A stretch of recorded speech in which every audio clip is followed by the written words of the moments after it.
নির্বাচন কমিশন স্বস্তি দিয়েছে মতুয়াদের। তার কারণ ভোটার তালিকায় নাম তুলতে গেলে এবার সিএএ সার্টিফিকেট গ্রাহ্য হবে।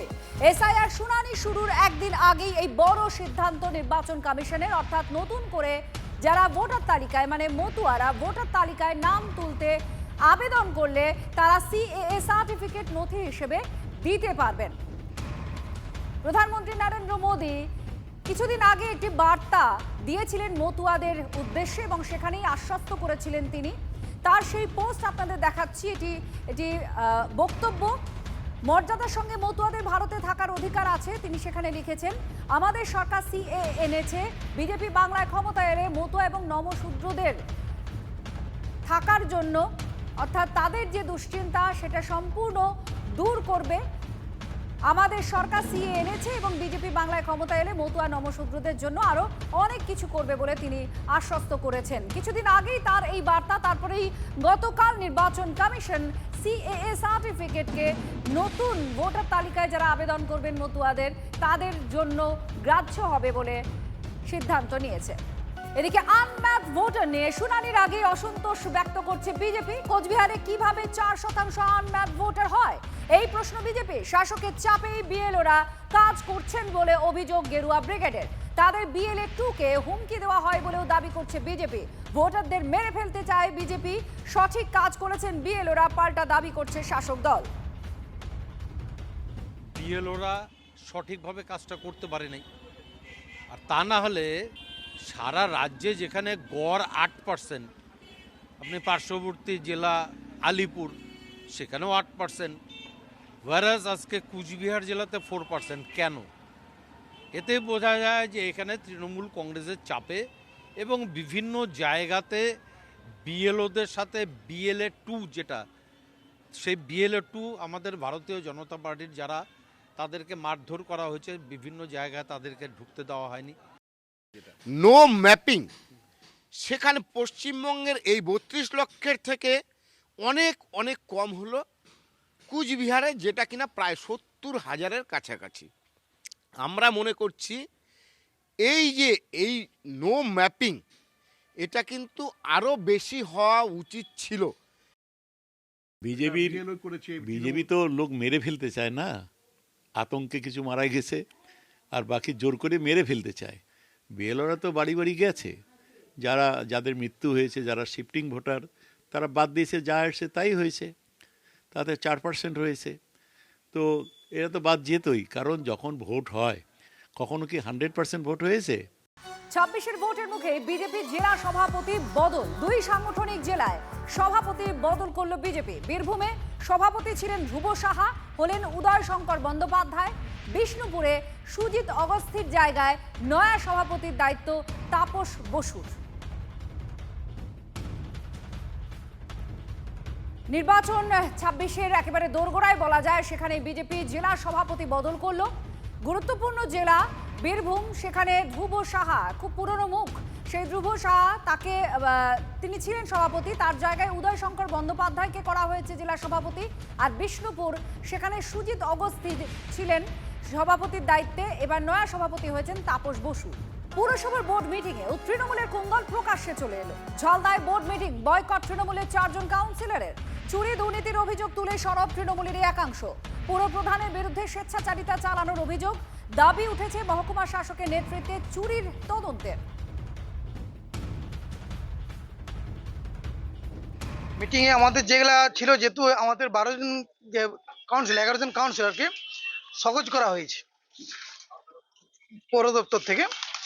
তার কারণে তো যে কথাগুলো বলা হয়েছে সেগুলো আমরা তো বলবো নিজের ইচ্ছা মতো, কিন্তু ইচ্ছা মতো কোনো চলবে কি নাই, তো চলবে কি ওর যেটা করার সেটা করবে। আমরা বেরিয়ে এলাম, আমাদের যে এগুলো ছিল, এজেন্ডাগুলো ছিল, এজেন্ডাগুলো আমাদের লেখার ছিল, ওই জন্য আমরা লিখবো না, তাই জন্য বেরিয়ে এলাম। ফালতু ওই চুরির গল্প শুনে তো কোনো লাভ নাই। চুরি নিশ্চয়ই হয়েছে না, আমরা কাউন্সিলর কোনো কাজই করতে পারিনি, যে পাবলিক আমাদেরকে মানে ভালো চোখে দেখছে নাই, যে আমাদের যে পার্টি দল আর যে টিএমসি পার্টি করি, আমরা টিএমসি পার্টি করে আরো খারাপ চোখে দেখছে।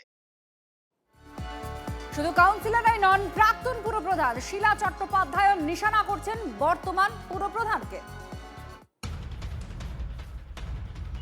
উনি বললেন আগে আপনারা সাইন করুন, তারপরে আমরা আপনাদের মতামত লিখবো। কিন্তু রেজুলেশনের কপিতে আমরা সই করিনি, তার কারণ আমরা যদি আগে সই করি তারপর উনি যা ইচ্ছা তাই লিখাবেন, আর সেগুলো আমাদেরকে মেনে নিতে হবে। গোষ্ঠীদ্বন্দ্ব তো প্রথমে ছিল না, আমরা তো সবাইকে মেনেই নিয়েছিলাম। আমরা যখন জয়েন করেছিলাম তখন আমি নিজেও বলেছিলাম, মিডিয়াকেও বলেছিলাম যে আমরা 10 জন, আমি সবাইকে নিয়েই চলবো। কিন্তু সুরেশ আগরওয়াল মহাশয় এবং তার সঙ্গে যারা আছেন তারা কিন্তু আমাদেরকে মেনে নেন। আর এই সমস্ত যে অভিযোগ উঠেছে সেই সমস্ত অভিযোগ উড়িয়ে দিয়েছেন বর্তমান পুরপ্রধান। মিটিং এর যে প্রসিডিং এর যে ব্যাপারটা, সেটা ইও সাহেবকে বলতে বলা হলো। তারা অ্যাটেন্ডেন্স রেজিস্টারে সই করেনি এবং তারা বেরিয়ে চলে গেছে। হাউসে এন্ট্রেন্স করেছে, 5-7 মিনিট থেকে তারা হাউস থেকে বেরিয়ে চলে গেছে। ঝালদা পৌরসভার হাতে কি আছে আর পৌরসভার বাইরে কি আছে, জল যেন আমাদের হাতে নেই, পিএইচই ডিপার্টমেন্ট থেকে তো ইত্যাদি বিভিন্ন জিনিস আছে। সে তো রেজুলেশনের মাধ্যমে সরকারের কাছে যাবে, সরকার সেটাকে স্টাডি করবে। আর বোর্ড মিটিং এর বিতর্কে তৃণমূলের পুরপ্রধানের পাশে দাঁড়িয়েছেন বিরোধী দলনেতা। ওয়েস্ট বেঙ্গল মিউনিসিপ্যাল অ্যাক্টে যা প্রভিশন আছে যে আপনাকে অ্যাটেন্ডেন্স মানে রেগুলেশন সিটে আপনাকে প্রথমে সই করতে হবে, ওটাই হচ্ছে অ্যাটেন্ডেন্স সিট। ওখানে সই করতে হবে। আপনার যদি কোনো অভিযোগ থাকে বা আপনার যদি কোনো ডিসেন্ট দেওয়ার থাকে, আপনাকে তো ডিসেন্ট দেওয়ার জন্যই মিটিংয়ে ডাকা। মিটিংটা কিসের জন্য? আপনার কনসেন্ট দেওয়ার জন্য। আপনি ডিসেন্ট দিতেই পারেন। সেই ডিসেন্টে আপনি যে ডিসেন্টটা দিচ্ছেন সেই ডিসেন্টটা আপনার মানে ঠিক কি না বেঠিক সেটা মেজরিটি পার্সেন্ট কাউন্সিলর ডিসাইড করবে। বঙ্গ রাজনীতিতে আরো একটা পুরসভা খুব চর্চায় আসে, তাকে নিয়ে রঙ্গ অবিরাম চলতে থাকে। তার নাম হচ্ছে এগরা। এখানে ভূমিপুত্র মানে চেয়ারম্যান স্বপন নায়ককে তিনি নিরুদ্দেশ, কারণ তার নামে কিছু ফ্লেক্স করেছে। কয়েক ঘন্টার ব্যবধানে বিদ্রোহী তৃণমূল নেতার উদ্দেশ্যে পরপর এই ফ্লেক্স ঘিরেই রাজনীতির জল ঘোলা হচ্ছে। জুনমালিয়ার সংসদীয় এলাকা এটা, কিন্তু নিত্য নতুন নাটক এখানে মঞ্চস্থ হচ্ছে। সকালে স্বপন নায়কের সমর্থনে পড়ল ভূমিপুত্র পোস্টার। সূর্য ডুবতে পুরপ্রধানের বিরোধিতায় নিরুদ্দেশ বিদ্রুপ করে ফ্লেক্স। বিরোধী দলনেতার জেলায় বেশ কিছুদিন ধরেই তৃণমূলের মাথা ব্যথার নাম এই এগরা। চেয়ারম্যান পদ থেকে না সরে ক্রমশ দলকে বাগড়া দিয়ে চলেছেন স্বপন নায়ক। সেই স্বপনকেই কাঠগড়ায় তুলে পাল্টা পোস্টার পড়ল এগরার নানা জায়গায়। নীল সাদা হরফে ফ্লেক্সের জবাবে কালো সাদা কালিতে ফ্লেক্স। তাহলে কি চেয়ারম্যান নিখোঁজ? স্বপন নায়ককে বারবার ফোন করা হলে তার ফোন সুইচড অফ, যা ঘিরে আরও তীব্র হয়েছে জল্পনা। এই অপসংস্কৃতি এগরায় ছিল না। বর্তমানে এই অপসংস্কৃতি কেউ বা কারা নিয়ে আসছে, এটা এগরার মানুষ, শুভবুদ্ধি সম্পন্ন মানুষ পরিষ্কারভাবে বুঝতে পারছেন। এগরা পুরসভার চেয়ারম্যান পদ থেকে স্বপন নায়ককে সরিয়ে দিতে শাসক দল মরিয়া, কিন্তু স্বপন নায়ক আছেন কোথায়? কেউ বলছেন তিনি রাজ্যের বাইরে রয়েছেন চিকিৎসা করাতে, আবার কারো মতে থানায় দুর্নীতি নিয়ে অভিযোগ হওয়ায় গা ঢাকা দিয়েছেন। ফ্লেক্স পাল্টা ফ্লেক্স নিয়ে তৃণমূলের দুই ফুলের তরজাও সপ্তমে। ভদ্রলোকের বাস এগরাতে কিছু ছোট লোক শাসক দলে নেতা কর্মীরা তারাও এগরাটাকে ধ্বংস করার চক্রান্তে লিপ্ত হয়েছে। একজন অসৎ চরিত্রের ব্যক্তিত্ব স্বপন নায়ক একজন দুর্নীতিগ্রস্ত ব্যক্তি, যাকে তৃণমূল কংগ্রেস পদত্যাগ করতে বলছিল তাকেই বিজেপি শেল্টার দিচ্ছে। আদালতের নির্দেশ, অনাস্থা নিয়ে চূড়ান্ত নাটক। তারপরও পূর্ব মেদিনীপুরের এই শহরে আস্থা ভোট ঝুলে, আর তার মধ্যে তৃণমূল বিরোধী ঘুঁটি সাজাতে ব্যস্ত। তারই কি অঙ্গ ফ্লেক্স যুদ্ধ? জুনমালিয়া লোকসভা কেন্দ্রে পাড়ায় পাড়ায় তা নিয়ে আলোচনা পুরোদস্তুর। পূর্ব মেদিনীপুর থেকে কনিষ্ক মাইতের রিপোর্ট, TV9 বাংলা।